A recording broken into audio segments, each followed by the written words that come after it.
February of 2013, almost 1 year ago, was the last time that I stepped into the SAWmill arena.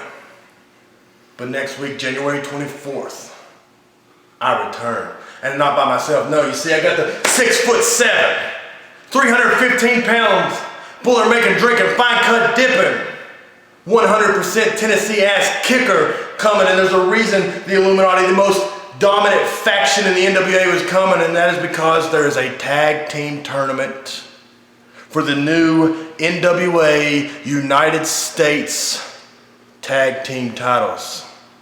And on January 24th, after we beat all those other teams and we are crowned the new United States tag team champions, we're not gonna stop there, because then we're taking over Saw, because he who holds the power rules the world.